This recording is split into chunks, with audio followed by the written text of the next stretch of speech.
Greetings, all! Today, we will be examining the uncommon electric-type Pokemon Pachirisu, the EleSquirrel Pokémon. While they might not come off as the most dangerous of beasts out there, Pachirisu are still devious little critters that can make themselves an annoyance to deal with if not dealt with quickly. Pachirisu have small bodies mostly covered in white fur, with pointed blue ears, small 3-digit hands and feet, and yellow cheek markings, with black eyes and a wide mouth, with only a single pair of prominent teeth in the center of their upper jaw. They also have a large bushy semi-coiled tail, with a large blue stripe that runs from the top of their head, over the back of their neck, and all down along the length of their tail, with a large trio of heavy barbs that jut out from the topmost part of their tail. Pachirisu are rather calm and simple rodents that spend most of their days foraging for berries and nuts among their environment, living high atop and within trees, much like traditional squirrels, and rarely ever find themselves in conflict with others, mainly because they tend to mind their own business. When fights do occur, however, Pachirisu are quite defensive and usually prefer to run away from fights. Not surprisingly, this is directly reflected in their stats, as their defensive stats are decently high and they can move fairly quickly, but their offenses leave much to be desired. Most Pachirisu only live a few years in the wild because of their lack of strong attacks, and are often picked off by large predatory birds or other forest-dwelling predators. This is only further hampered by the fact that they do not learn many electric-type attacks, and do not even learn otherwise basic projectile moves like Thunder Wave until relatively late in life. This is primarily because Pachirisu rely solely on the static charges within their fur to fuel their electrical powers, which are naturally weak and ill-fit for dealing non-physical electrical damage. However, they can at least make themselves scarce if needed with little trouble, and have a knack for finding items as they run along, in turn having access to run away and pick up as base abilities, and those that can channel their capacity to absorb electrical energy to a greater degree than normal can also have access to Volt Absorb as a hidden ability. As far as the stats are concerned, as already noted, these critters are not that strong offensively and have little stamina to work with, their base HP, attack, defense, and special attack stats being below average for a fully evolved electric-type Pokemon. But they can at least take hits from special attacks decently well and have speed on their side, their base special defense and speed stats being above average for a fully evolved Pokemon of their type, so they at least have some minor merit to work with. As with most electric-type rodents, Pachirisu store the electrical energy within pouches on the inside of their cheeks, though their tails still have enough of a charge to shock anyone that touches them, and have been known to rub cheeks with one another as a sign of both affection and as a method for transferring electrical energy between separate bodies. In stark contrast to other rodents, however, Pachirisu utilize their fluffy tails as the main conduit for releasing stored electricity, which makes sense considering their powers are derived from static charges in their fur. In addition, Pachirisu are particularly adamant about using their own electricity to protect their personal food reserves while they are gone.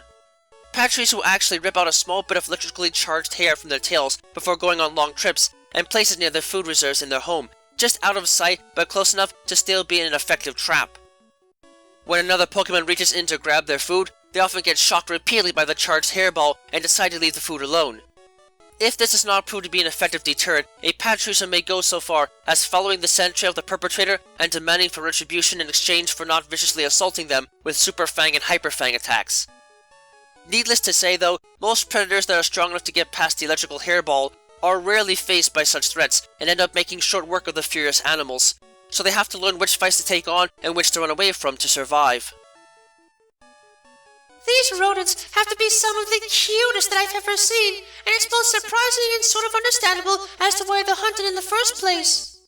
Their bodies are a lot more durable than they might otherwise appear initially, but they still have some issues when it comes to defending themselves, since their offenses aren't that great. Still, they can use electrical power in them to set traps and at least irritate the daylights out of potential threats, enough so that they might not be deemed to be worth the effort to take on. For them, even being an extreme annoyance is enough to help ensure their survival, and given the limited range of offensive ploys, that is likely for the best for them. Thankfully, they are a lot more intelligent than they might look, and are good at following strategies in order to get the drop on opponents, and even if it just means weakening them to prepare them for a stronger teammate to decimate them, they can do that job well, especially with Paralysis and Super Fang on their side. They might be a bit nutty to some, but these squirrels can really help incapacitate others and give plentiful shocks, even if they might not be the best equipped to totally take down opponents on their own. Cute as a button, and more than able to give a playful shock for fun if needed, Pachirisu are huggable little rodents that can make good use of their skills to at least hobble those that wish to take them on. They might not be the best equipped for giving out vicious punishment, but with the limited tools at their disposal, they can at the very least put up a fight for a little while. Just do yourself a favor though, and make sure that you play nice with them if you want to get any of their treats. Put your hand in the wrong home at the wrong time, and you might get a nasty bite from it, if not a painful jolt that you won't soon forget.